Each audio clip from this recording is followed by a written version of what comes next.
सप्तांग राज्य या सप्त प्रकृतियां। स्वाम्य अमात्य जनपद दुर्ग कोश दंड मित्राणि प्रकृत्यः। कौटिल्य के अनुसार राज्य को स्वामी, अमात्य, जनपद, दुर्ग, कोश, दंड यानी सेना और मित्र सप्त प्रकृतियों से युक्त माना है। प्राचीन भारतीय राजशास्त्र के अंतर्गत प्रायः सभी अर्थशास्त्रियों ने भी राज्य को सप्त प्रकृतियों से युक्त माना है। तो इन्हीं सप्त प्रकृतियों में पहला है राजा, यानी राजा महान, कुलीन, दैव बुद्धि, धैर्य संपन्न, दूरदर्शी, धार्मिक, सत्यवादी, सत्य प्रतिज्ञ, कृतज्ञ, उच्चाभिलाषी, बड़ा उत्साही, शीघ्र कार्य करने वाला, सामंतों को वश में कर रखने वाला, दृढ़ बुद्धि, गुण संपन्न, परिवार वाला और शास्त्र बुद्धि। राजा के ये गुण अभिगामिक गुण होते हैं।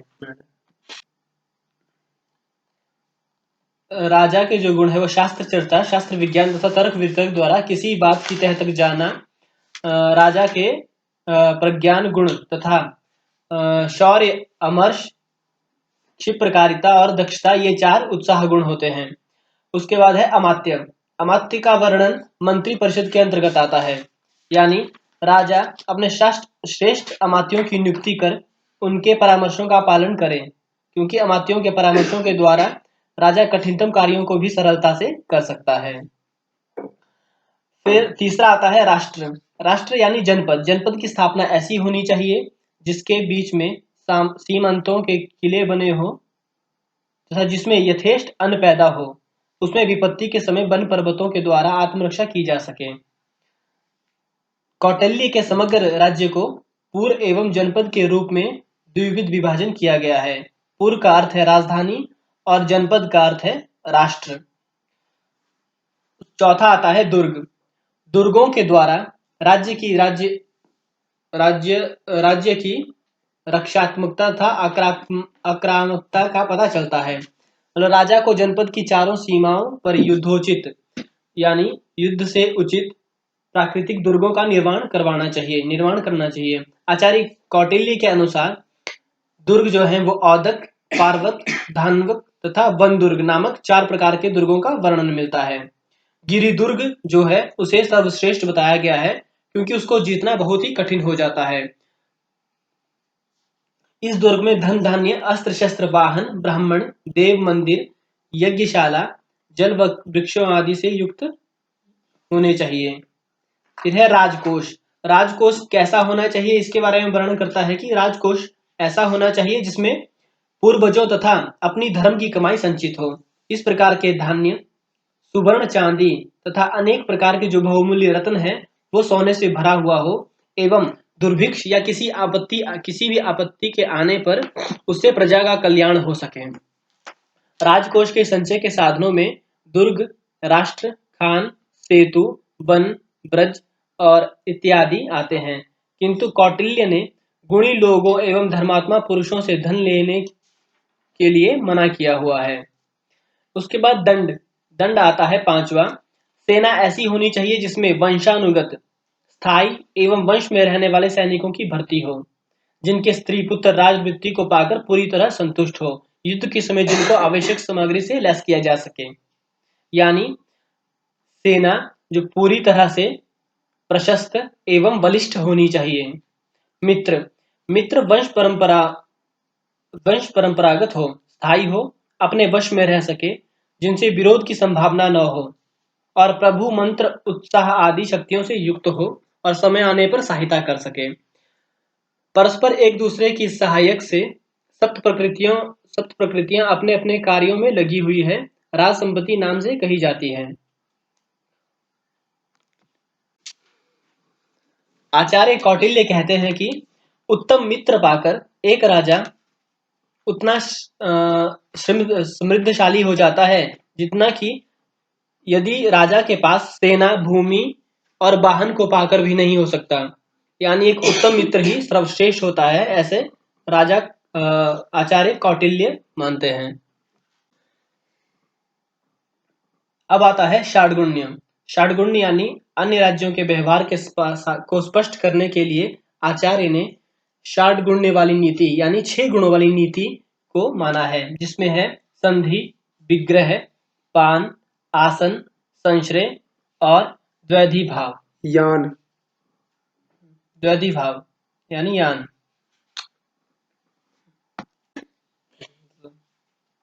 जो 6 गुण है राजा चाणक्य आचार्य, जो 6 गुण है वह संधि, विग्रह, यान, आसन, संश्रय और द्वैधी भाव। अब संधि क्या है? इस पे कहते हैं कि दो राजाओं का कुछ शर्तों पर मेल हो जाना ही संधि कहलाता है। उसमें से भी सम संधि, अति संधि और विषम संधि है। अब सम संधि क्या होती है? यानी तुम और हम, इस तरह से दो मिलकर मित्र को लाभ पहुंचाए, इस प्रकार की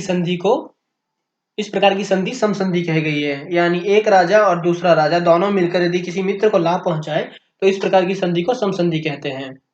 फिर है विषम संधि, यानी तुम मित्र लाभ प्राप्त करो और दूसरा कहता है कि मैं हिरण्य का लाभ प्राप्त करूं, तो तुम हिरण्य का लाभ प्राप्त करो और मैं भूमि का लाभ प्राप्त करूं। इस प्रकार की गई संधि को विषम संधि कहा जाता है। तथा इन दोनों संधियों में पूर्व लिखित लाभ से अधिक लाभ प्राप्त हो वह अति संधि कही जाती है। कौटिल्य के मत में जो संधि है वो मित्र संधि, हिरण्य संधि, भूमि संधि, अन्वसित संधि और कर्म संधि भेद होते हैं। इन्हीं के योग से सम संधि, विषम संधि और अति संधि कहलाती है। फिर है विग्रह। विग्रह यानी अर्थात शत्रु का कोई अपकार करना विग्रह कहलाता है। आचार्य प्रकाश युद्ध, कूट युद्ध, तूषण युद्ध भेद से 3 प्रकार के युद्ध बताते हैं। यानी शत्रु की तुलना में यदि स्वयं को बलवान समझा जाए तो विग्रह यानी आक्रमण कर देना चाहिए। उसी के अंतर्गत प्रकाश युद्ध, कूट युद्ध और तूषण युद्ध भेद से 3 प्रकार के युद्ध बताए गए हैं। राजा को अपनी ताकत के बारे में एवं शत्रु की निर्बलता के बारे में पूर्ण आश्वस्त होने पर ही विग्रह यानी युद्ध को अपनाना चाहिए। विग्रह के बाद यान। यान यानी चढ़ाई करना।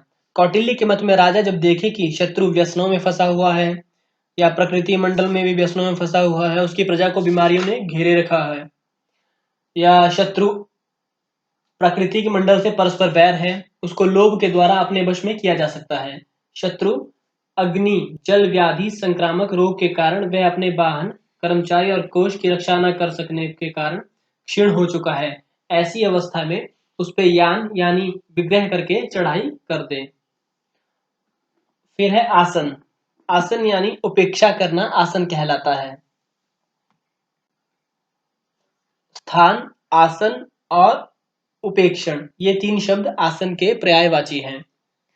परस्पर हानि पहुंचाने में असमर्थ संधि की इच्छा रखने वाले शत्रु राजा को चाहिए कि वह विग्रह करके आसन का आलंबन करे या संधि करके आसन का अवलंबन करे। इसकी तुलना में कुछ अंश में आधुनिक परिप्रेक्ष्य के शीत युद्ध से की जा सकती है। फिर है संश्रय। आत्मसमर्पण करना ही संश्रय कहलाता है। फिर है द्वैधी भाव।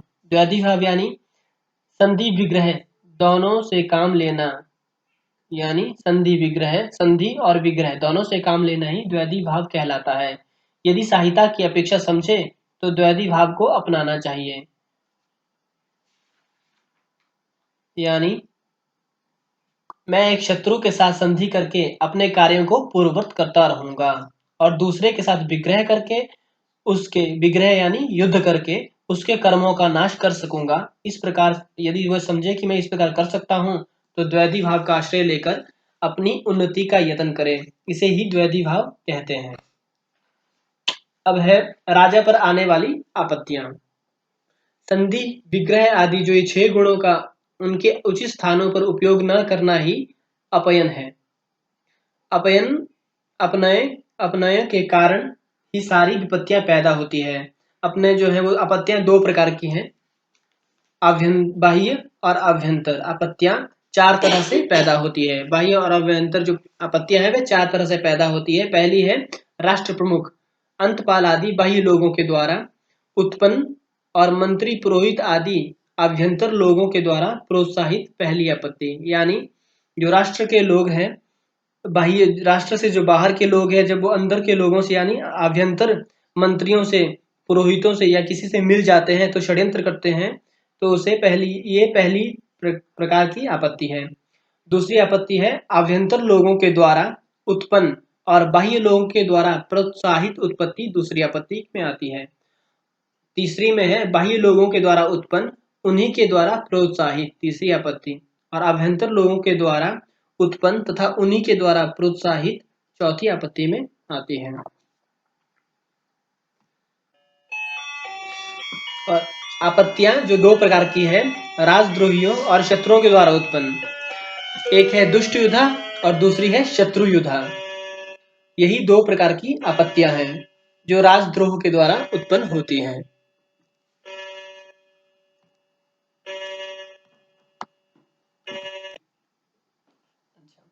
अब देखते हैं व्यूह रचना।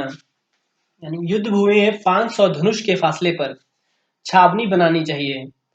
का प्रमाण दिया गया है कि भूमि के अनुसार भी छावनी की दूरी तथा ज्यादा और कम की जा सकती है। यानी भूमि अगर पर्वतीय हो तो उस हिसाब से, और यदि अगर मैदानी हो तो फिर 500 धनुष के फासले पर छावनी बनानी चाहिए, जिसमें उनके मंत्रियों को सुरक्षित या सेनापति नायक दोनों को सुरक्षित रखा जाता है। इसके बाद सेनापति और नायक दोनों उस सेना की व्यूह रचना को यथोचित ढंग से संपन्न करते हैं। व्यूह के विविध प्रकारों का वर्णन करते हुए आचार्य कौटिल्य ने सर्वप्रथम समव्यूह, विषम व्यूह और मित्र व्यूह का वर्णन किया है।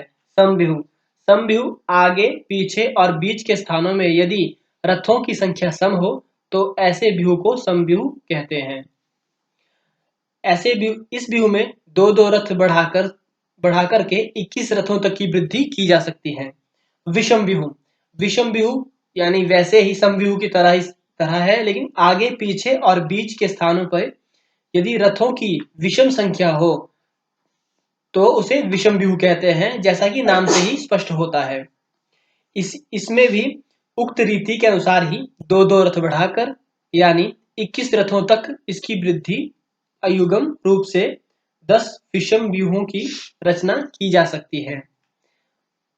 और तीसरा है मित्र व्यूह। मिश्र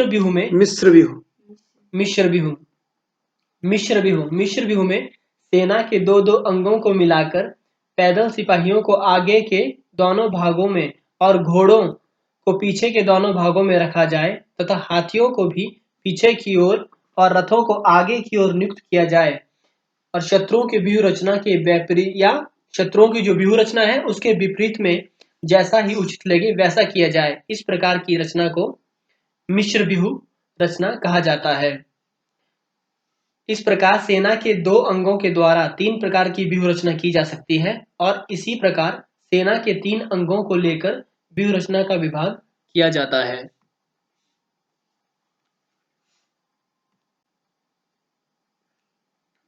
अब है दंड व्यूह।